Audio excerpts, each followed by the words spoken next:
What is going on, everyone? Platinum B is coming at you with yet another video today. Today we're going to be discussing, is the government going to be tracking and regulating and keeping a very close eye on your bullion purchases? This is in regards to the latest talk of the town regarding the $600 IRS transaction tracking. So without further ado, let's get into it.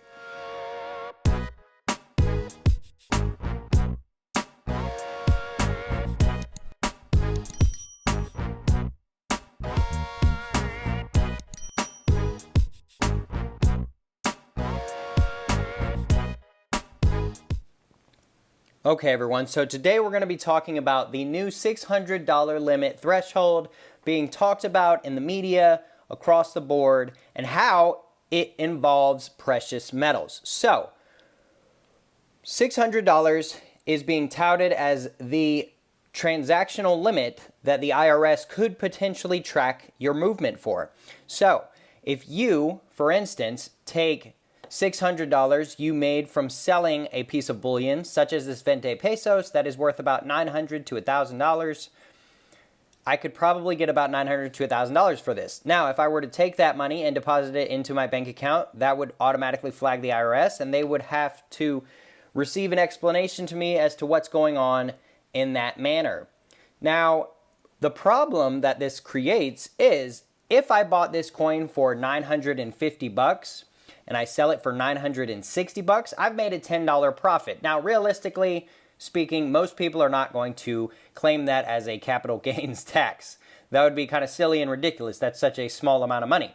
But if the IRS is tracking all of your transactions, you're going to have to explain where that $960 comes from. And you're going to have to show a receipt that you bought this for $950 and you sold it for $960, and then they're going to tax you on that $10.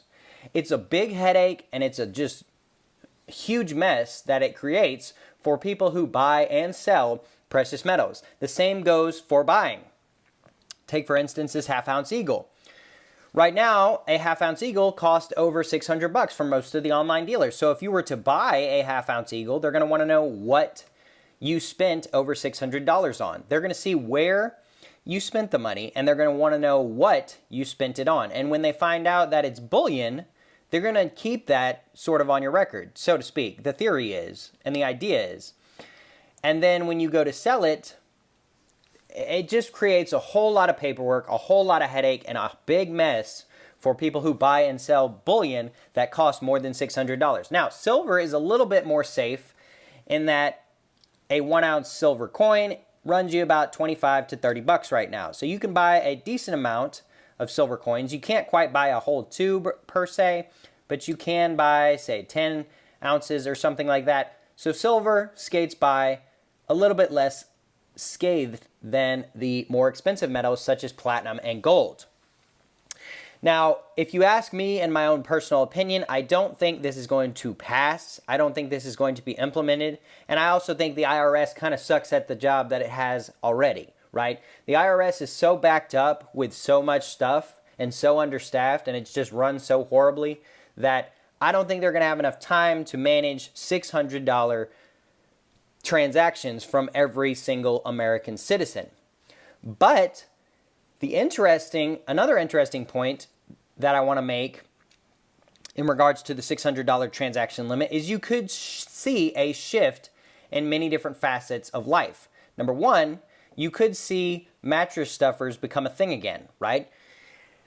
I could theoretically go to my bank and withdraw $10,000 in cash or just below, just to avoid the $10,000 thing that they require you to fill out when you move more than $10,000.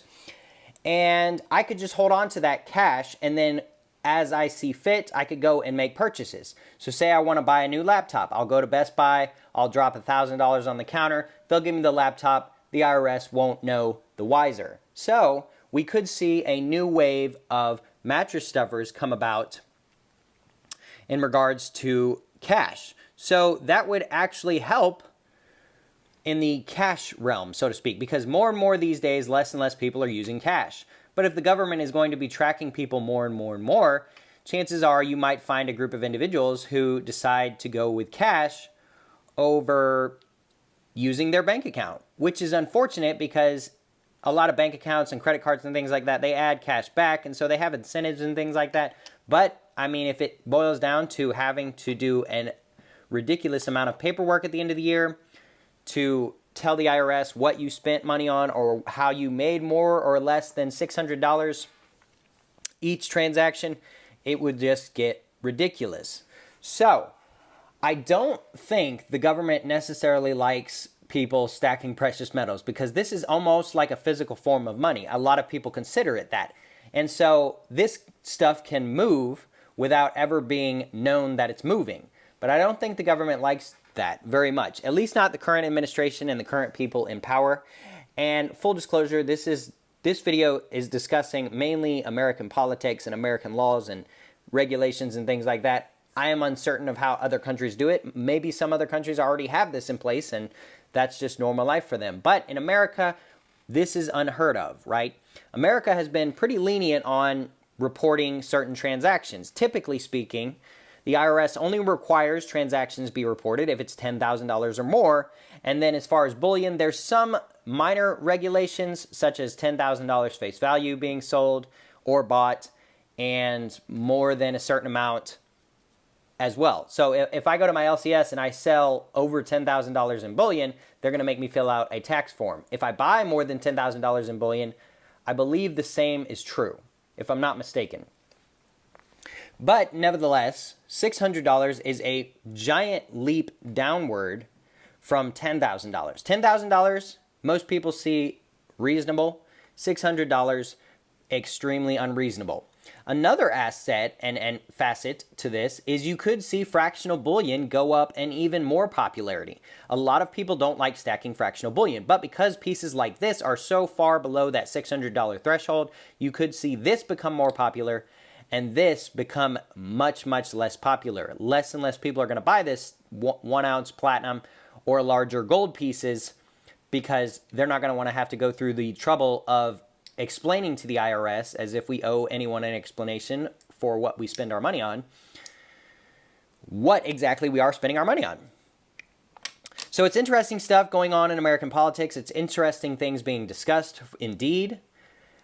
At the end of the day, this is a major overreach as far as the government and the IRS is concerned.